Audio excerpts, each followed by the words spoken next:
जगतधार देई सर्वासावर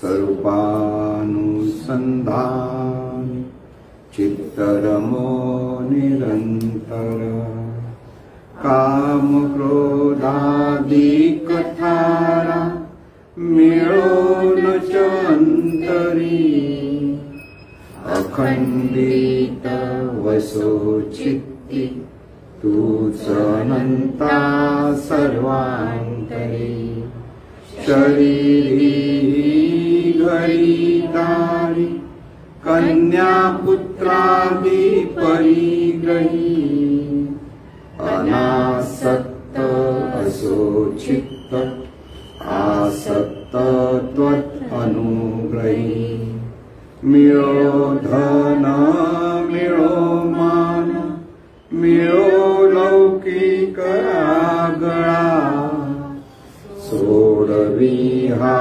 परिमद मोह पाशांतुनी गळा असो भोग असो त्याग असो विद्या असो कला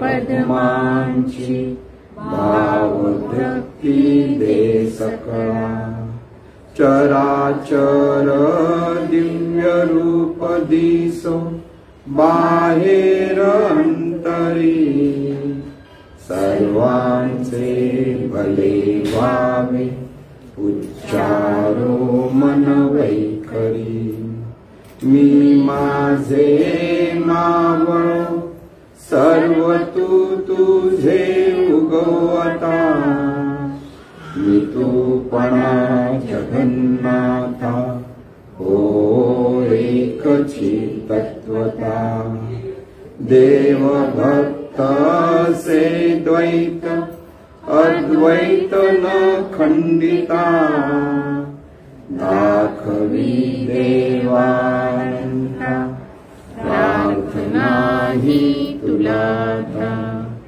सद्गुरुनाथ महाराज की जय। सद्गुरु पैमावली मातोश्री माई यांना कृतज्ञपूर्वक वंदन आणि आपण सर्व सद्भक्त सत्श्रोते आपणा सर्वांना आदरपूर्वक नमस्कार।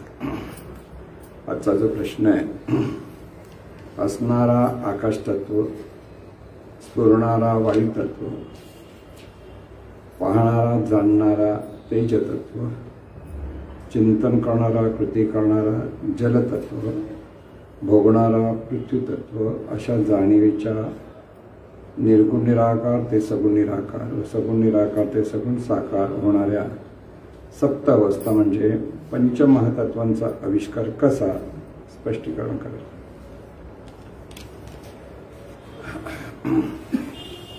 आकाश तत्व वायू तत्व तेज तत्व जल तत्व आणि पृथ्वी तत्व त्याला आपण जी पंचमहातत्व म्हणतो म्हणजे साकार विश्व हे जे निर्माण झालं ते सूक्ष्मातून साकार झालं लक्षात ठेवायचं। स्थूलातून साकार कोणतं काही निर्माण होत नाही तर सूक्ष्मातून स्थूल स्थूलातून अतिस्थूल असा हा साकार होण्याचा प्रवास असतो कोणत्याही गोष्टीचं जे प्रगटीकरण आहे। म्हणजे आपण म्हणतो आकाश तत्व म्हणजे ते केवळ पोकळी आकाश म्हणजे खरं पोकळी म्हणजे असते त्याचं काहीच कळत नाही काय आहे आणि ह्या आकाश तत्वामध्ये स्फुरण होतं स्फुरद्रुपता येते त्या स्फुरद्रुपतेला वायू तत्व म्हणतो म्हणजे आता ज्याला आपण वायू म्हणतो वायू तत्व म्हणजे आपण वारा समजतो पण ह्या अवस्था आहेत लक्षात ठेवा। अवस्था म्हणजे काय सूक्ष्मातून स्थूल रूपाने प्रगट होण्याच्या ह्या अवस्था त्याला भूताकाश असं नाव आहे जे मुळात अत्यंत सूक्ष्म असं चिदाकाश आहे केवळ असणेपणाने जे तत्व आहे तेच चित्ताकाश रूपाने प्रगट होतं आणि ते चित्ताकाश भूताकाश रूपाने पूर्ण हे भूताकाशाच्या ह्या 5 अवस्था आहेत। भूताकाश म्हणजे प्रगट झालेलं आकाश, सगळ्याला आकाशच आहे बघा। चिदाकाश, चिद आकाश, चित्ताकाश, चित्त आकाश, आणि नंतर जे आहे ते भूताकाश, भूत आकाश. भूत म्हणजे प्रगट झालेला आकाश. आकाश म्हणजे जी पोकळी आहे ती ते प्रगट झाली. लक्षात घ्या, ही पोकळीतून हे प्रगटीकरण जे कसं होतं त्या 5 अवस्थेतून जे दाखवलं गेलं, त्या 5 असतात सगळीकडे, पण सूक्ष्म असतं. म्हणजे आकाश तत्व अत्यंत सूक्ष्म आहे. म्हणजे अगदी निर्गुण निराकार असं जे म्हणतो ते आकाश तत्व आहे. ते काय आहे, काही नाही, काही कळत नाही, केवळ आहे एवढंच फक्त आपण बोल, पण दाखवता येत नाही. म्हणजे जरी ते प्रगट झालेला आकाश म्हटलं तरी अत्यंत सूक्ष्म आहे. त्या भूताकाशामध्येच जे स्फुरद्रूपता आली त्याला आपण वायू म्हणतो. म्हणजे वायू तत्व, वायू म्हणजे स्फुरद्रूप असतो. वायू नुसती हवा असली तर तिथे आपोआप स्फुरण होतं आणि वारा रूपाने ते प्रगट होतं. म्हणून स्फुरद्रूपतेला नाव दिला वायुतत्व. वायुतत्व म्हणतो आपण, ते आपण वायुतत्व म्हणजे पंचमहातत्वातला एक स्फुरद्रूपतेच्या अंगाने ते तत्व आहे हे समजून घेता आलं पाहिजे. पण त्याच्या पुढे वायुतत्व म्हटल्यानंतर तिथे येतं ते तेजतत्व येतं. तेजतत्व म्हणजे तिथे व्यापकता असते. जे स्फुरद्रूपता आहे तिथे व्यापकत्व निर्माण झालं तर त्या व्यापकत्वाला 2 अंग आहेत. एका बाजूने पाहणं आहे आणि दुसऱ्या बाजूने त्याचं व्यापणं आहे. व्यापणं आणि जाणणं असं जे आपण म्हणतो. म्हणजे तेजतत्व म्हणजे कोणताही, आता जर पाहायला गेलं तर आपण उष्णता ज्याला तेजतत्व म्हणतो, पण ते प्रगटीकरणाच्या अंगाने ते उष्णतेला आपण तेजतत्व म्हणतो. पण त्याचा खरा अर्थ ते व्यापकच जातं. जे स्फुरद्रूप झालं ते व्यापक जातं आणि त्या तेजतत्वातूनच पुढे व्यापकता असलेलं ते वृत्त जलतं म्हणजे वाहायला लागतं. म्हणजे जे अत्यंत सूक्ष्म आहे ते स्फुरद्रूप झालं म्हणजे प्रगट झालं, स्फुरण रूप झालं, स्फुरण झालं की तिथे व्यापणं येतं, व्यापणं झालं की तिथे वाहणं येतं. अवस्था लक्षात घ्या काय आहे. त्या वाहण्याला आपण जलतत्व म्हणतो. आणि त्याच्याही पुढे जे असतं ते जलतत्व ज्या वेळेला एका ठिकाणी वाहता वाहता तिथे स्थिरत्व येतं, ते अत्यंत स्थूल रूप जे आहे त्याला आपण पृथ्वी तत्व म्हणजे पृथ्वी तत्व म्हणजे साकार रूप. सगळी साकार रूप ही पृथ्वी तत्व. लक्षात, पृथ्वी म्हणजे आपली पृथ्वी असं समजतं असं नाही आहे. जे जे साकार झालं ते सगळं पृथ्वी तत्व आहे.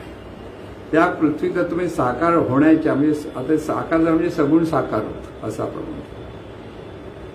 त्याच्या मागे जे जलतत्व आहे ते साकार रूप आहे पण तिथे वाहन आहे. वाहन म्हणजे एक निराकारत्व आहे, ते साकार नाही होत. म्हणजे जलतत्व हे निराकार असतं. त्याच्या मागे जे व्यापकत्व म्हणतो आपण तेजतत्व आहे ते नुसतं व्यापणं आहे तिथे. म्हणून तेही कसं असतं ते पण निराकार आहे, आकार नाही त्याला. प्रकाशाला आकार नसतो, तेजतत्वाला आकार नसतो, म्हणून ते निराकार आहे. त्याच्या मागे आहे ते स्फुरद्रूपता आहे. ते नुसतं केवळ निर्गुण निराकार, सगुण निराकार आणि सगुण साकार ह्या 3 अवस्थेतून हे सगळं विश्व निर्माण झालं. म्हणजे विश्व निर्माण झालं ते सूक्ष्मतून स्थूलाकडे त्याचा प्रवास झाला. म्हणून अत्यंत सूक्ष्म असे जीवजंतू पहिले निर्माण झाले. बघायला गेलं तर अत्यंत सूक्ष्म, ज्याला आपण व्हायरस म्हणतो आज, ते आपल्या अगोदर अनेक कोटी वर्ष जन्माला आलेले. त्या सूक्ष्म तत्वातूनच एक एक एक प्राणी मात्र सुद्धा जन्माला तेही तसेच आहेत की काही पाण्यातून निर्माण झाले. म्हणजे अगदी गवत बिवत जे आपण म्हणतो ते पाण्याच्या अपेक्षेत निर्माण झाले. त्या गवतात म्हणजे पाणी आता जीवजंतूंना जे आपण म्हणतो अत्यंत सूक्ष्म, त्यांना पाण्याची गरज असं काही नसतं, त्या अत्यंत सूक्ष्म आहे.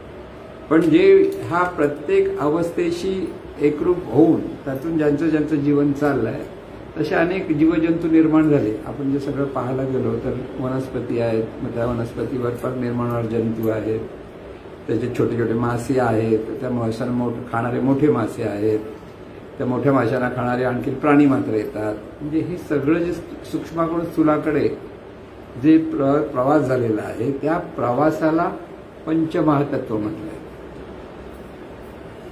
जे जे प्रकट झालंय ते भूताकाश आहे. आणि भूताकाशाला ही नावं दिली खरी म्हणजे आपण त्याला उलट्या अंगाने समजतो, पण पहिलं आकाश तत्व आहे त्यालाच पोकळी म्हटलं. मग पोकळी आणि आकाश तत्वाला पोकळीला आकाश तत्व म्हटलं. आपण पोकळीला आकाश तत्व म्हणा, आकाश तत्वाला पोकळी म्हणायचं. वायू तत्वाला स्फुरद्रुपता म्हणायचं. म्हणजे वायू तत्व म्हणजे स्फुरद्रुपता म्हणून वायू तत्व. व्यापकता आली की तेज तत्व. वाहन आलं की जलतत्व. जिथे जिथे वाहन आहे ते जलतत्व. म्हणजे वाहन म्हणजे जलतत्व म्हणजे नुसतं पाणी नाही, जे जे वाहतात, रक्त आहे आपल्या अंगामध्ये वाहतं ते जलतत्व आहे. अनेक गोष्टी ज्या वाहतात त्याला जलतत्व म्हणायचं. आणि त्याही पलीकडे ज्यावेळेला पृथ्वी तत्व म्हणतात तर ते स्थिरत्व येतं.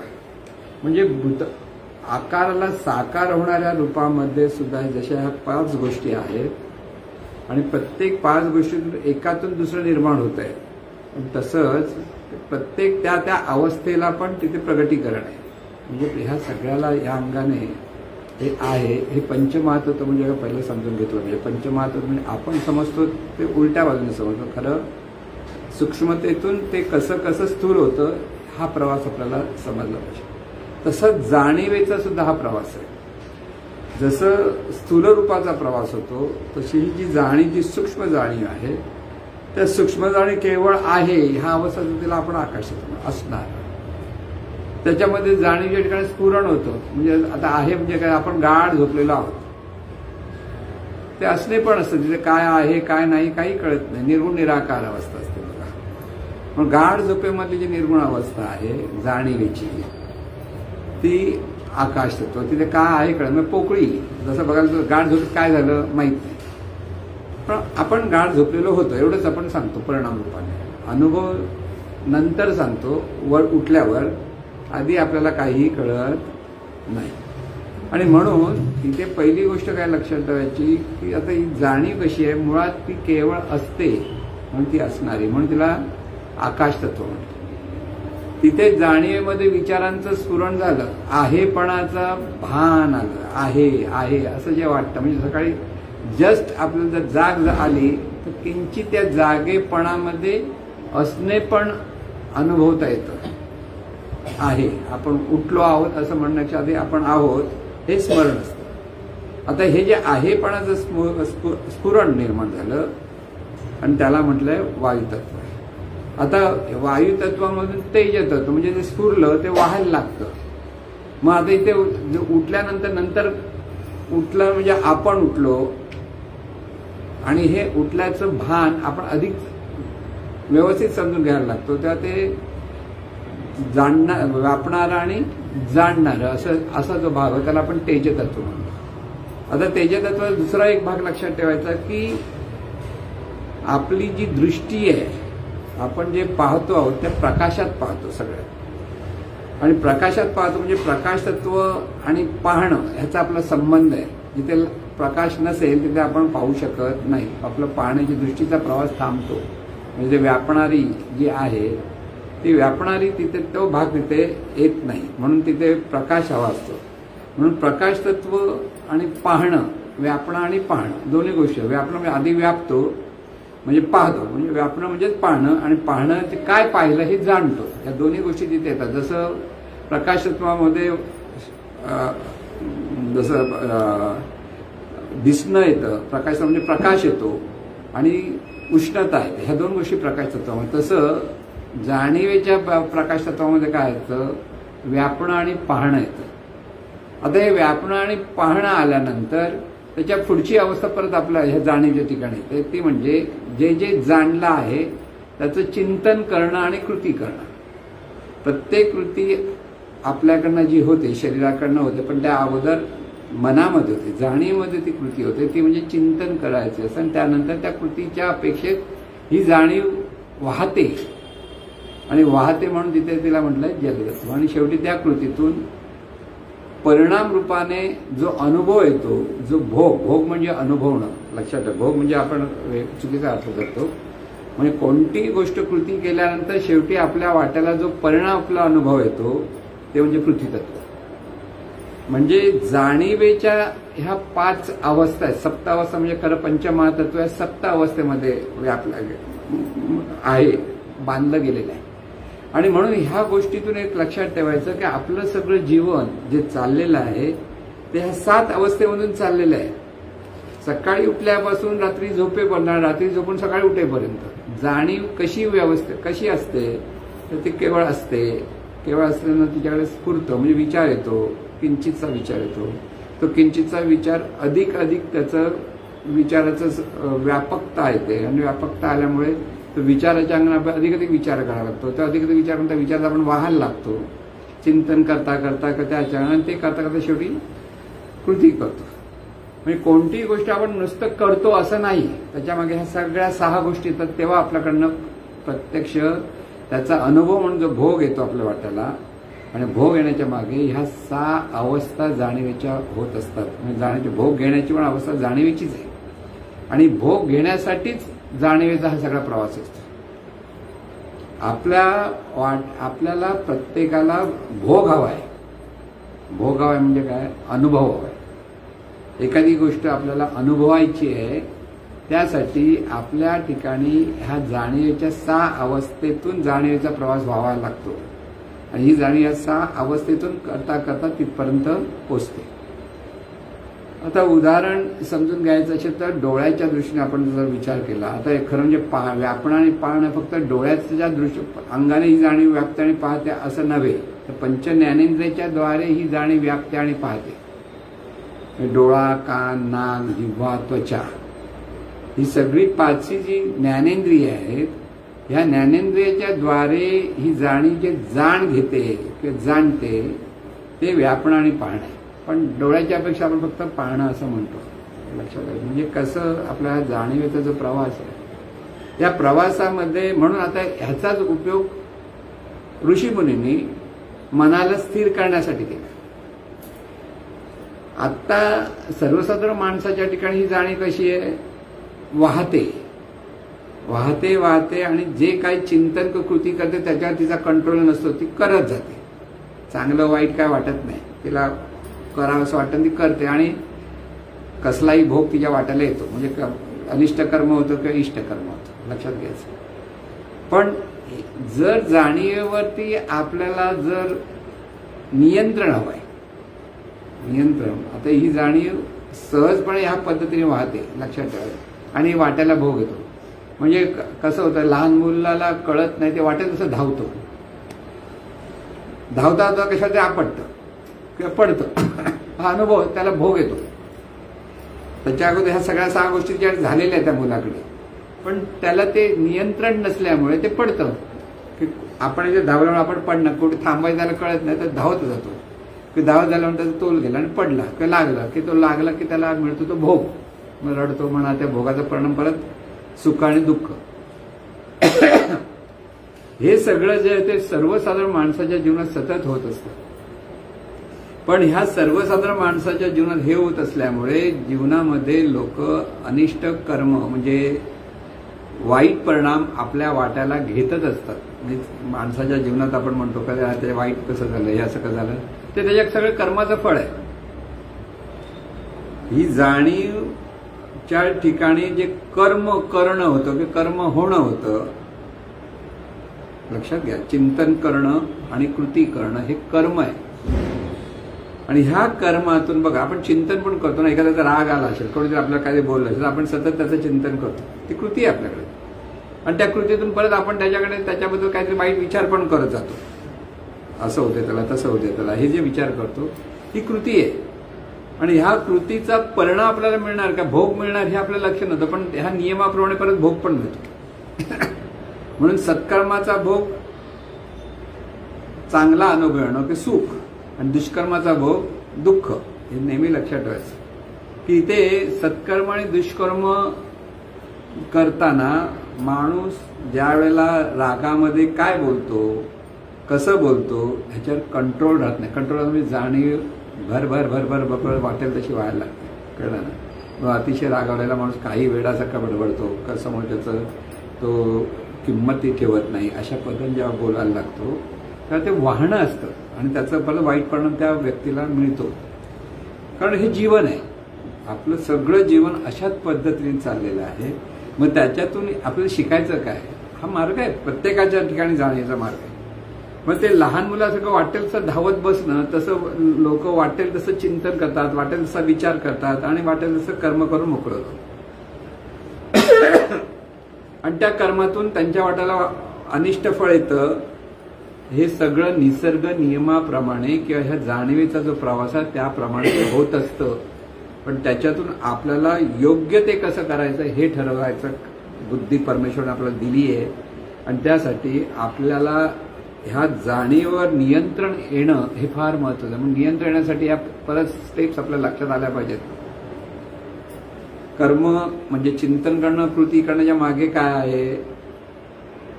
पाहणं आणि जाणणं आहे. लक्षात घ्या, जाणलं जातं, पाहणं जातं. त्या पाहण्या जाणण्याच्या मागे काय आहे? स्फुरण येतं. स्फुरण झालं. त्या स्फुरणाच्या मागे काय आहे? असणेपण. असणेपणात ही जाणीव केवळ आहे, कसलाच तिथे अनिष्ट कर्म नाही.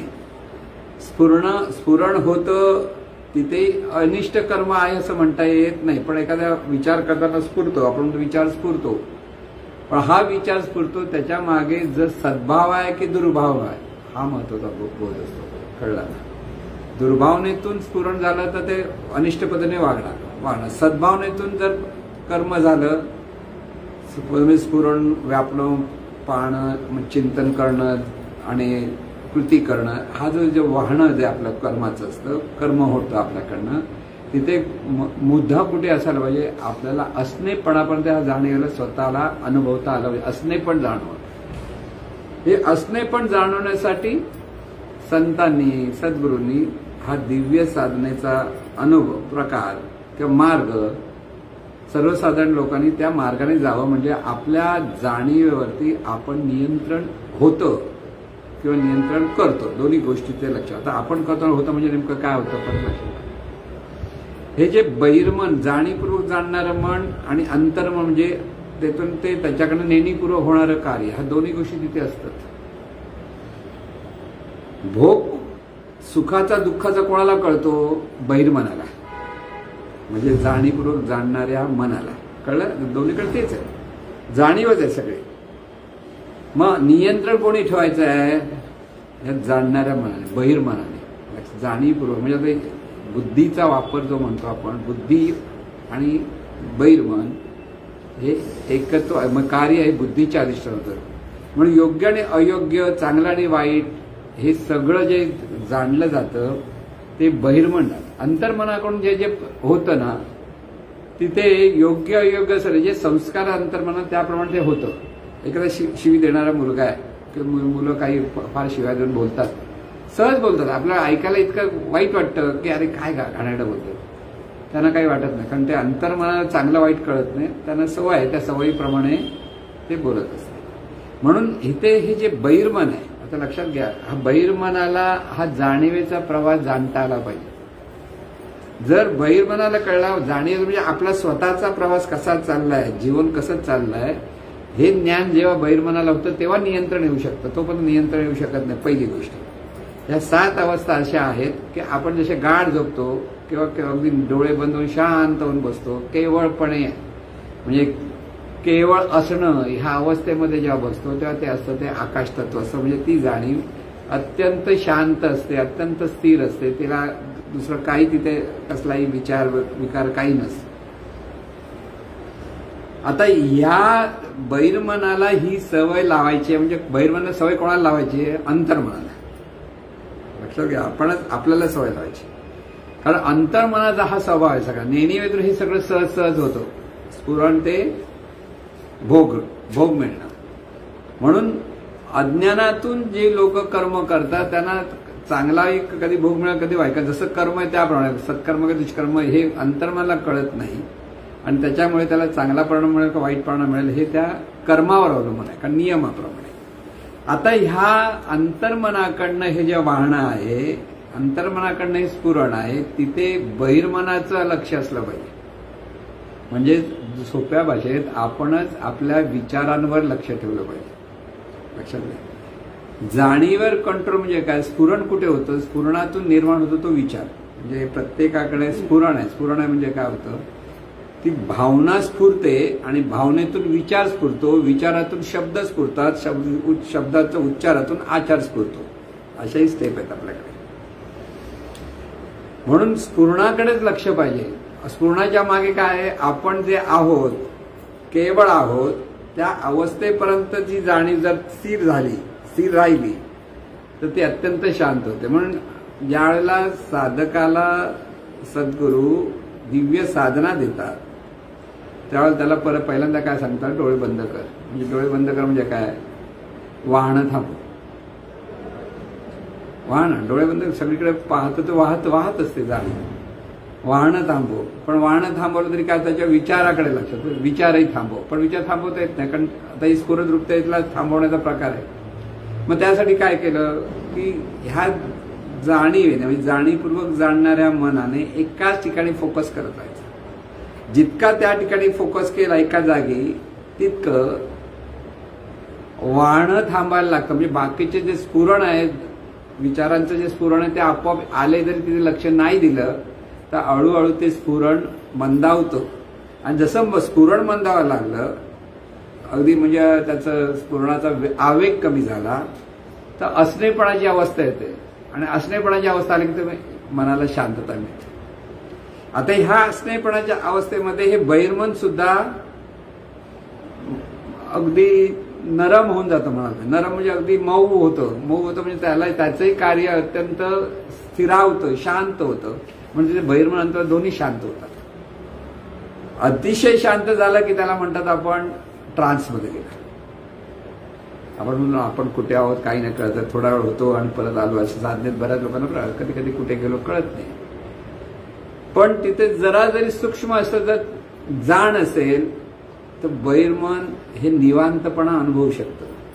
बहिर्मनाला ह्या असणेपणाचा किंचितचा अनुभव येतो, किंचितचा खूप येतो. कारण तिथे बहिर्मन पण तितकंच नेहमीविषयी एकरूप होत गेलेलं असतं. म्हणजे स्फुरणाच्या अंगाने सगळ्या गोष्टी थांबल्यामुळे बहिर्मनाच्या ठिकाणी स्फुरण राहत नाही. आणि त्यामुळे केवळ असण्याच्या अवस्थेत असतं, पण तिथे किंचितशी जाणीव असते. आणि ती किंचितची जाणीव ती बहिर्मनाला असते, अंतर्मनाला म्हणजे नेहमी स्वरूप. आणि बहिर्मन किंचितचं जागा म्हणता येईल. आणि त्यावेळेला हा असणेपणाचा अनुभव येतो. आणि ह्या असणेपणाचा एकदा अनुभव ह्या जाणीवाला व्हायला लागला की आपलं अस्तित्व ही जाणीव अनुभवते. लक्षात घ्या, ह्या जाणीवेला आपलं अस्तित्वही अनुभवता येत नाही. असणेपणा आहे, स्फुरणपणा हे सगळ्या 7 प्रकारे ती वाहते. पण आपण असे आहोत हे ह्या जाणीवेलाही कळत नाही. ही जाणीव स्वतःला इथे सर्वस्व आपण म्हणतो की देह मी ह्या भावातून वाहत असते. म्हणजे या स्फुरणाला तिथे भाव दिलेला देह मी.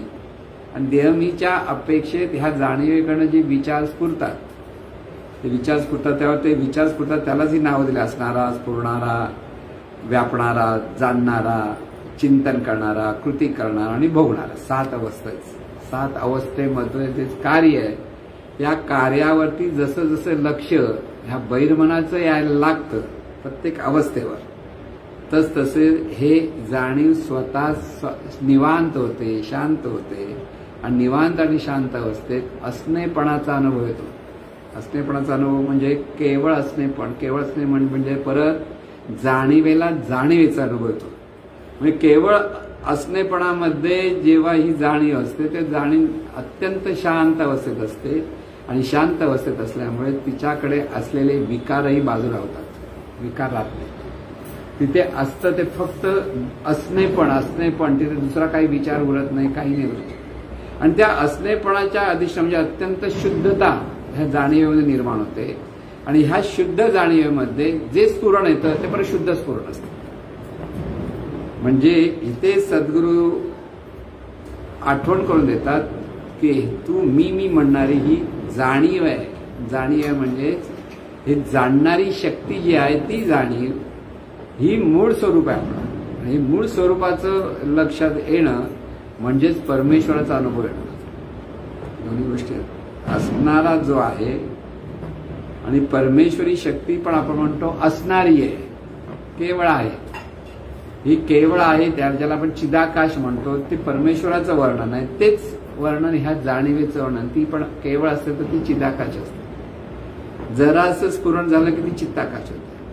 आणि त्या चित्ताकाशातून ती परत भूताकाश रूपाने प्रकट होते. पुढच्या पंचमहातत्वाच्या ज्या अवस्था आहेत त्या तशा पद्धतीने होत असतात. म्हणून इथे आपल्याला ह्या पंचमहातत्वाचा जो अनुभव आपण जो घ्यायचा असतो त्या अवस्थे म्हणजे जाणीवेच्या ठिकाणी जी पंचमहातत्व आहे त्याचा जर घेतला तर जाणीवेचा अनुभव येतो. लक्षात घ्या, एकदा एका ह्या जाणीवेचा अनुभव आला की त्या प्रत्येक अवस्थेमध्ये त्या स्वतःला अनुभवत त्या प्रत्येक अवस्थेपर्यंत पोहोचते. म्हणजे एकदा ह्या जाणीवच आहे कळलं की ती स्फुरद्रुपता आली की विचार जो असतो तो जाणीवेच आहे. त्याच्यातून जर जे चिंतन येतं किंवा जाणणं आलं की ते चिंतन आलं किंवा कृती करणं आलं, तिथे पण त्या दिव्यत्वाच्या जाणीवच आहे ती तिचं करणं येतं, तिची कृती होते आणि त्या कृतीतून तिला जो भोग मिळतो तोही जाणीवच भोग. म्हणून करता ईश्वर आणि भोगता ईश्वर असं जे खरं सांगितलं तर कोण आहे ईश्वर?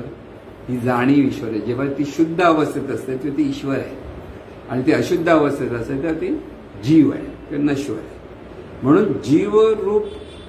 जीवरूपाचं परिवर्तन शिवरूपात होण्यासाठी साधनेचा अभ्यास संतांनी, सद्गुरूंनी, ऋषीमुनींनी सांगितलेलं आहे, ज्याने हे चिंतन केलं. म्हणून आपल्या ठिकाणी आपलं परिवर्तन ज्या साधकाला व्हायला पाहिजे त्यांनी हा अभ्यास केला पाहिजे. जाणीवेला अनुभवण्यासाठी ती केवळ असणेपणे अवस्थेपर्यंत पोहोचला पाहिजे.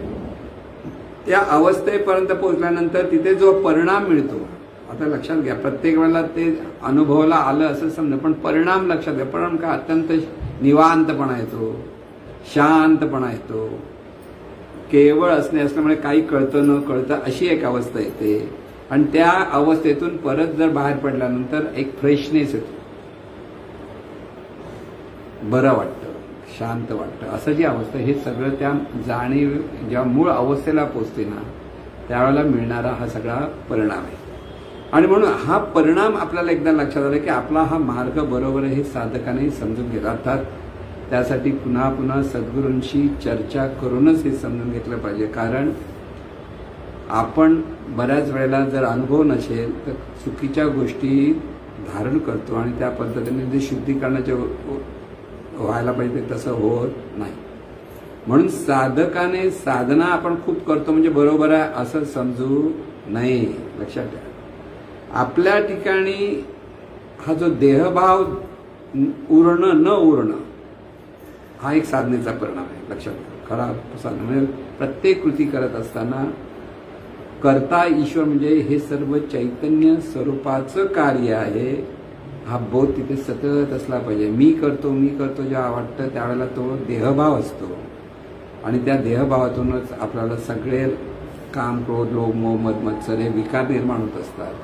त्यामुळे जेव्हा आपल्याला राग येतोय किंवा जेव्हा आपल्याला वाईट वाटतंय, जेव्हा एखाद्याबद्दलचा द्वेष येतोय, कळत न कळत माणसाच्या ठिकाणी द्वेष हा असतोच. परत लक्षात ठेवा, अत्यंत अस्पष्ट अवस्थेत असतो, कधी स्पष्ट अवस्थेत. काही फाटफाट बोलतात पण काही मला द्वेष नाही, काही नाही म्हणतात, पण आत्महत्या तो असतो आणि तो निघाला पाहिजे.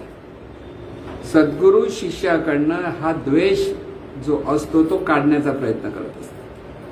कारण त्यासाठीच साधकाला साधनेचे हे एक विशिष्ट मार्ग दिला. अनेक मार्ग आहेत ह्या अवस्थेपर्यंत पोहोचणं, म्हणजे असणेपणापर्यंत पोहोचण्यासाठी निरनिराळे मार्ग आहेत. कधी श्वासस्मरण म्हटलंय, कधी नामस्मरण म्हटलंय, कधी भावस्मरण सांगितलंय, कधी भानस्मरण सांगितलंय, की वेगळ्या वेगळ्या पद्धतीने पाहायचं कसं हे शिकवलं जातं. हे तसं बघायला गेलं असं म्हणतात 117 मार्ग आहेत. कुठच्या शोधायला जाऊ नका, त्याच्या आपल्याला एक मार्ग सद्गुरूंनी दिला आहे, तो जेवढा केला तरी पुष्कळ आहे. कारण तोच करायला बरंच आयुष्य जातं आपलं, की एका दिवसाचं काम नाही. कारण ही अवस्था जरी सांगितले 7 पायऱ्या, पण त्याला 70 वर्ष पण लागतील आणि 60 वर्ष पण लागतील, सांगू शकत नाही त्या अवस्थेला पोहोचण्यासाठी. म्हणून हे सातत्याने ती साधकाने साधना करत राहायची आहे. सद्गुरूंनी एक मार्ग दाखवला की त्या पद्धतीने करा प्रत्येकाने. आता हे करताना बऱ्याच वेळेला एक आणखी गंमत अशी असते की ह्या मार्गामध्ये नाविन्य ज्यावेळेला सांगितलं जातं, नाविन्यपूर्ण असं पण करा, तर काही साधकांचा परत तिथे गोंधळ होतो. अरे एकच सांगा ना, हे करायचं की ते करायचं. अंतर्मन कसं आहे, एकच वाट धरते. अंतर्मन एकदा गेला की अंतर्मन आपली वाट बदलत नाही. म्हणून त्या अंतर्मन सांगा एकच म्हणा, तेही बरोबर आहे, पण परत एक लक्ष हा जाणीवेचा स्वभाव आहे. त्याला रोज पुरणपोळी खायला दिलं, पुरणपोळी आवडते का? नको. मग तिखट काय हवं असतं की नाही? आपण म्हणतो त्या पुरणपोळी हल्ली कुठे कुठे काय तिखट एक रस्सा बनवतात ना, काय म्हणतात त्याला? कटाची आमटी. ती कटाची आमटी हवी असते का? नुसती कटाची आमटी नव्हे, मग त्याच्यात चुरचुरीत कुरकुरीत काहीतरी हवं असतं. मग ते फेणी बिणी काय असतं तसंच. म्हणजे आम्ही इथे गेलो होतो, कुठे गेलो, मालेगावला. तर त्यावेळेला त्या लोकांनी पार्टी केली. पार्टी म्हणजे जेवणाची.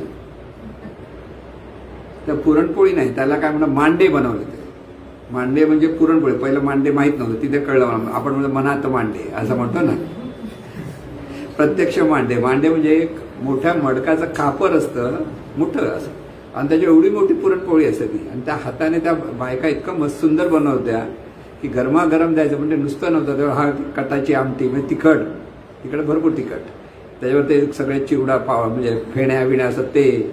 आणि अशा पद्धतीने गोड पण खायचं, तिखट पण खायचं, सुरसुरी पण खायचं.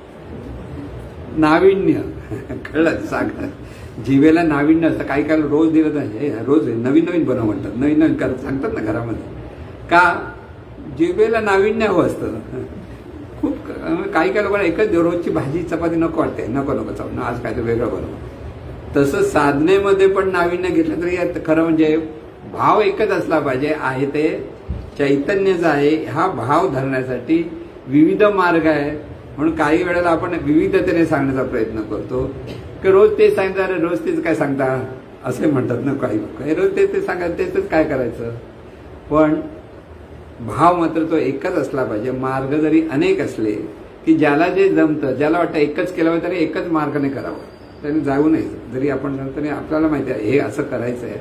म्हणजे आपण म्हणतो जरा श्वासाकडे पाहा, श्वासाकडे पाहता पाहता कोण पाहतंय पहा, ते पाहता पाहता पाहता असणेपणापर्यंत ते पोचायचं आहे. म्हणजे हे मार्ग आहेत, लक्षात ठेवा. आणि त्यासाठी साधना हा एकमेव पर्याय आहे, त्याला दुसरा पर्याय नाही. जाणीवेचं शुद्धीकरणासाठी वाचनातून किंवा प्रबोधनातून अनेक गोष्टी असं करा आपल्याला वाटतं हा असं बरोबर आहे म्हणतो, पण प्रत्यक्ष काय आपण करत नाही. थोड्या दिवसांनी आपण विसरतो, परत एरे माझ्या मागल्या असतात आपल्याला. असं का होतं? कारण ह्या जाणीवेला, आपल्या जाणीवेचं अस्तित्व अनुभवता जोपर्यंत येत नाही तोपर्यंत शुद्धीकरण होत नाही. जे सांगण्यातून, मुलांना सांगून बिगून आपण शिकवतो, म्हणजे संस्कार आपण म्हणतो, संस्कारातून पण जाणीवेवर परिणाम होतो. पण तो कसा असतो? वरवरचा असतो. मूळ गाभापर्यंत जायचं असेल तर साधनेशिवाय पर्याय नाही. परत लक्षात ठेवा. म्हणून आपण नेहमी सांगतो प्रत्येकाने साधना प्रत्येकाकडनं झाली पाहिजे आणि ती होण्यासाठी ती केली पाहिजे. म्हणून बसल्याशिवाय होणार नाही. बसायला तर पाहिजे. लोकांना आम्हाला वेळच नाही मिळत, मग त्यांना बसतं देणार नाही, कृतीच करता येणार नाही. म्हणून अट्टाहासाने बसलं पाहिजे, म्हणजे केलं पाहिजे. आणि केल्यानंतर एकदा तिची गोडी लागली की ती व्हायला लागते. होणं हे नंतर, आधी करणं हे महत्वाचं असतं. पण हे केलं तरी आपल्याकडचा राग गेला का, आपल्याकडचा द्वेष मत्सर गेला का, ह्याचं निरीक्षण परीक्षण करा. आपण म्हणतो निरीक्षण परीक्षण केलं. निरीक्षण परीक्षण काय? आपण जे इतरांबरोबर जे वागतो त्या वागण्यामध्ये विकार किती आहेत आणि गुण किती आहेत. दोन गोष्टी नेहमी लक्षात ठेवा. प्रत्येकाकडे पाहतो कसे, बोलतो कसे, प्रत्येकाशी संबंध कसा ठेवतो, तिथे जर आपल्या मनामध्ये विकार असतात. बघा, एखाद्या माणसाचा आपल्याला आवडत नाही तर आपण त्याला फटकारतो, होतं ना, मुद्दाम फटकारतो, मुद्दाम लक्ष देत नाही. हे जे करतो तोही विकार आहे. आपल्याला वाटतं आपण काय केलं नाही, अरे तू काय नाही केलं, हाही विकार आहे. तिथे तुला प्रत्येकाशी जाणीवच आणि समोर पण जाणीव आहे हे जोपर्यंत कळत नाही ना तोपर्यंत विकार दूर होणार नाही. आपल्याला समोर पण जाणीव आहे हे विसरतो.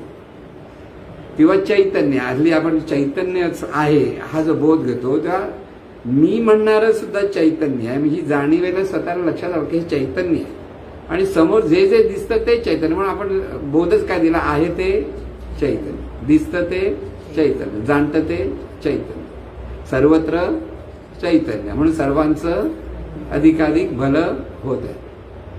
प्रत्येक वेळेला प्रत्येकाकडे बघताना समोरच्याचं भलं होत आहे हा जर बोध आला तर तुमच्याकडे सुधारणा झाली. आपण जे साधक म्हणून मी सांगतो समोरच्याचं भलंच झालं पाहिजे. का भलं झालं? कारण ती जाणीव आहे, ते चैतन्य आहे. ते रूपाच्या अपेक्षेत जे बघणं आहे आपलं ते मात्र आपल्याला बघता कामा नाही.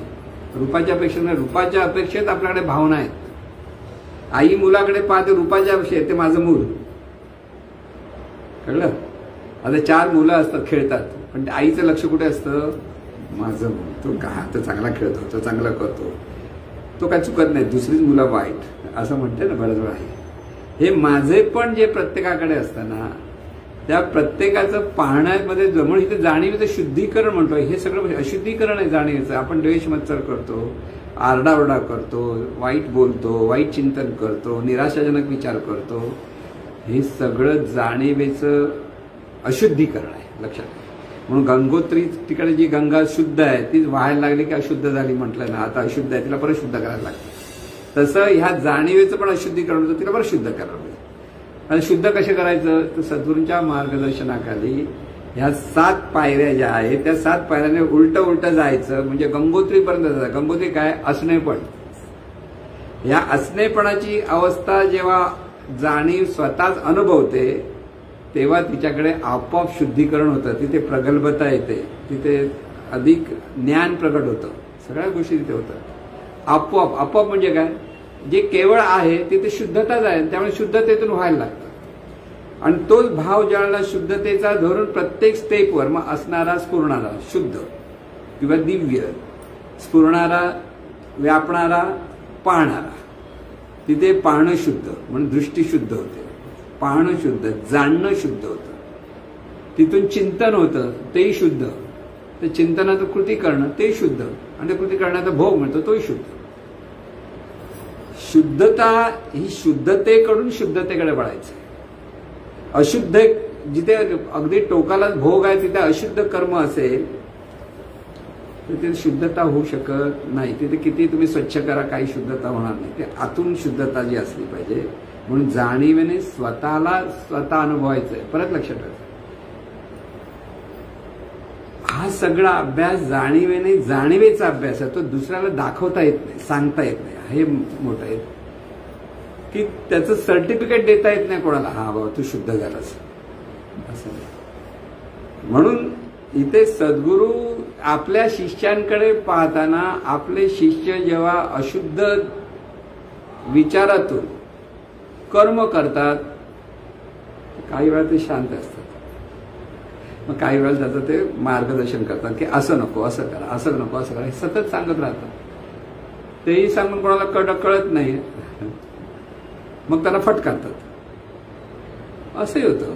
म्हणजे ह्या सगळ्या गोष्टीतून आपण पाहायचं की सद्गुरूंकडे करुणा एकच असते की साधकाला ही दिव्यत्वाची अनुभूती घेता आली पाहिजे, शुद्धताचे अनुभव घेतो. पण त्यासाठी साधकाने आपलंच निरीक्षण करा, आपलं कर्म चुकीचं आहे की बरोबर आहे हे कळतं कोणाला? एक तर समोरच्या व्यक्तीला कळतं, आपल्याला ते कळत नाही. हा मोठा प्रॉब्लेम आहे. आपण म्हणतो अरे माझं मी बरोबर होतो, कवगीच तुम्ही आढळलं. समोरचा माणूस जर दुखावला जातोय की समोरच्या माणसाकडे काहीतरी अनिष्ट चिंतन आपल्याकडे होत आहे याचा अर्थ आपलं पाहणंच चुकीचं आहे, आपलं वागणंच चुकीचं आहे. म्हणून पाहणं हे जाणीवेचं असतं आणि या जाणीवेच्या प्रमाणे देहबोली निर्माण होत असते माणसाची. माणूस एखादा कसा चालतो, कसा वागतो असं जे आपण म्हणतो, देहाचे ते कृती पाहून आपण म्हणतो अरे हा माणूस असा आहे की हा माणसाकडे अशा भावना आहेत. त्या माणसाला ते कळत नसतं, त्याला वाटतं आपण बरोबर आहे. पण ह्या सगळ्यातून एकच लक्षात ठेवायचं की जाणीवेचं शुद्धीकरण करण्यासाठी हा परमार्थ आहे. परमार्थ म्हणजे परमेश्वराची प्राप्ती करण्यासाठी परमार्थ असं लोकांचा समज आहे. परमेश्वराची प्राप्ती होत नाही तर परमेश्वरा म्हणजे त्या दिव्य शक्तीची अनुभूती घ्यायची आहे. आणि ह्या दिव्य शक्तीची अनुभूती घेण्यासाठी असणेपणापर्यंत पोहोचायचं आहे. म्हणून ह्या 7 स्टेप आहेत. 7 स्टेप साधकाला व्यवस्थित समजून घेता आल्या पाहिजे. ही पंचमहातत्व सांगायचं कारणच ते आहे की सगळं निर्मिती ही पंचमहातत्वातून म्हणजे मूळ 5 अवस्थेतून होतं. पंचमहातत्व हे मूळ अवस्था, 5 अवस्था आहेत. तसंच जाणीवेच्या ठिकाणीही जे वाहनं आहे, जाणीवेच्या ठिकाणी ज्या आपण विचार आचार ह्याप्रमाणे जे कर्म म्हणून ते प्रकट होते जाणीव, तिच्याही ठिकाणी ह्या 7 अवस्था म्हणजे खऱ्या 5 अवस्थेचं एक थोडंसं व्यवस्था रूपाने विस्तार म्हणतो. विस्तार आहे ह्या जाणीवेचा. आणि ह्या जाणीवेचा जो विस्तार आहे हे पंचमहातत्वाचाच विस्तार आहे. म्हणून पंचमहातत्व म्हणजे जाणीवेच्या ठिकाणी असलेल्या ज्या मूळ अवस्था जाणीवेच्या, जाणीव ह्या अवस्थेला असते. प्रत्येक ठिकाणी या मूळ अवस्था आहेत आणि त्याच्यातून तिचं सगळं कर्म आणि जीवन जगणं चालू आहे. ज्यावेळेला आपण इतर वेळेला जे आकाश तत्व, वायू तत्व, जे भूताकाश म्हणतो, ते भूताकाश प्रगटी करण्याच्या अंगाने, प्रगट होण्याच्या अंगाने त्याच तत्वाचा हा विस्तार आहे. ह्या सगळ्या 5 अवस्था सगळ्या ठिकाणी, विचाराच्या ठिकाणी पण आपण म्हणतो पंच अवस्थेत, पंचमहातत्व, की तो विचार पूर्ण म्हणजे खरं जाणीवेचे ते प्रकार आहे की सामर्थ्य विचारात, विचारात आकार येतो, जसा विचार आकार येणं म्हणजे पृथ्वी तत्व, हे जे सगळं वर्णन केलेलं असतं ते सगळं म्हणजे ह्या 5 मूळ अवस्था कशा आहेत त्या आपल्याला अनुभवता आल्या पाहिजेत. आणि त्या अनुभवण्यासाठी साधनेची आवश्यकता असते. म्हणून ही दिव्य साधना जी सद्गुरू सांगतात ते जाणीवेने जाणीवेचं अस्तित्व अनुभवणं. कसं अनुभवणं? केवळ जाणीवच आहे. जीवन म्हणजे केवळ जाणीव, आणि केवळ असलेली जाणीव जे विस्तारते त्याला म्हणतो आपण जीवन. गंगोत्री म्हणजे अगदी पाण्याचं तिथे उगमस्थान म्हणतो नदीचं, गंगेचं, आणि तेच प्रचंड पुढे मोठी गंगा नदी होते. ते जसं आहे तसं आपलं प्रत्येकाचं जीवन म्हणजे ह्या जाणीवेचं जीवन असं विस्तारलेलं आहे. आपण आता 40 वर्षाचे, 50 वर्षाचे, 70 वर्षाचे म्हणजे एवढा दिवस वाहतोच आहे. जीवन जगतो म्हणजे काय? ह्या जाणीवेचं वाहनं चालू आहे. त्या वाहण्याकडे आपलं लक्ष, म्हणजे त्यातून सुखदुःख मिळतं, चांगलं वाईट होतं, हे होतं, ते होतं, सगळं प्रकार जर आपण पाहायला गेलो तर हे जाणीवेचं वाहन आहे. आणि जाणीवेच्या वाहनाला नियंत्रण आणण्यासाठी या 7 अवस्था समजल्या पाहिजेत. आणि त्या 7 अवस्थेतून जीवन जगायला लागला तर तिथे सुख, शांती, समाधान सहज अनुभवता येते. म्हणून नुसतं केवळ असणेपणाचं थांबलं तर बस झालं असं नव्हे. काही लोक बरं झालं असणेपणा म्हणजे गाढ झोपी गेला की बाजूला असणेपण कळलं ना. म्हणजे तो हा होता ना रावणाचा भाऊ, कुंभकर्ण. तो कुंभकर्ण होता. तो त्याची गंमत अशी आहे, त्याने खूप तपश्चर्या केली. कुंभकर्ण का झोपायचा? त्याला इंद्रपद पाहिजे होतं. त्या इंद्राने सरस्वतीला मस्का लावला, म्हणजे आपल्या नेहमीच्या भाषा, की ह्याच्या ठिकाणी जिभेवर जाऊन बस तू. आणि तो म्हणा इंद्रपद, तिथे निंद्रपद म्हणाले. म्हणजे देव पण कशी चालूगिरी करायचे म्हणजे ते बघाकडे. म्हणजे समोरच्याने त्या इंद्रपद मागूच नये म्हणून त्याच्याकडे ईच्या निंद्रा असा झालं. कळलं? इंद्राच्या जागी निंद्रापद झालं. आणि निंद्रापद बिचारा झोपी जायचं. आता झोपी गेला तर सुखी होता तो. उठल्यानंतर उलट बिचारा युद्धाला तोंड द्यावं लागलं ना त्याला. म्हणजे तो झोपून उठत नव्हतं. म्हणजे ते असणेपणात सुख आहे, नाही असं नाही, पण असणेपण म्हणजे जीवन नाही. जीवनासाठी तुम्हाला असण्याचं, स्फुरण्याचं चिंतन, पाहणं, व्यापणं, पाहणं, चिंतन करणं, कृती करणं आणि भोगणं, हे सगळं मिळून आहे जीवन. म्हणून भोगापर्यंत जाणीवेचा प्रवास झालाच पाहिजे. आणि तो फक्त स्वतःच्या अस्तित्वाच्या अनुभवातून झाला पाहिजे. जाणीवेने जाणीवेचा अनुभव घ्यायचा किंवा देवत्वाचा अनुभव घ्यायचा आहे. आणि त्या देवत्वाच्या अनुभूतीतून जेव्हा प्रवास होतो त्यावेळेला ती व्यक्ती ही संत असते. कारण ती सतत त्या ठिकाणी आनंदाचा अनुभव घेत असते. ती बाहेरच्या गोष्टीवर आनंदासाठी अवलंबून राहत नाही. आणि बाहेरचा आनंद मिळाला म्हणून नको पण म्हणत नाही. कळलं? नको म्हटलं तर नको होणं शक्यच नाही. तो आनंद हा आनंदच हवा असतो. आणि म्हणून आपल्याला प्रत्येकाला नेमकं काय साधायचं हे साधकाने ह्या अंगाने आपल्याला समजून घेता आलं पाहिजे की आपल्याला कशा ह्या अवस्था पाहता येतील. आणि ह्या अवस्था पाहण्याचा अभ्यास केला तर आपोआप जाणीवेचं जाणीव नियंत्रण होतं. मग ही जाणीव वाटेल तशी वाहत नाही. म्हणून आपण काय सांगतो, पटकन रिॲक्ट होणं. रिॲक्ट होणं म्हणजे वाहणं. लक्षात आलं? नियंत्रण आलं म्हणजे काय, नुसतं केवळ पाहतो, पाहत राहा. पुढे जाऊ नकोस. नियंत्रण होतं, कंट्रोल करतो आपण त्यावेळेला. आणि तो कंट्रोल करताना मनात परत वाईट विचार येता कामा नये. नाही तोंडाने बोलत नाही, पण मनात खतखत ते फुकट गेलं. कळलं? तेही होता कामा नाही. शांत व्हायला, आनंदाने पाहता आलं. हे आनंदाने पाहणं, यासाठी ही साधना प्रत्येकाला जमलीच पाहिजे. आणि म्हणून हा एक प्रवास आहे जाणीवेचा, हे आपल्या लक्षात आलं पाहिजे. आणि त्याच्यातून सर्वांना ही साधना व्यवस्थित समजावं आणि स्वतःच्या जाणीवेचं शुद्धीकरण करून घ्यावं, ही सद्गुरूचरणी प्रार्थना. हे ईश्वरा, सर्वांना चांगली बुद्धी दे, आरोग्य दे, सर्वांना सुखात, आनंदात, ऐश्वर्यात ठेव. सर्वांचं भलं कर, कल्याण कर, रक्षण कर आणि तुझे गोड नाम मुखात खंड राहू दे. सद्गुरुनाथ महाराज की जय.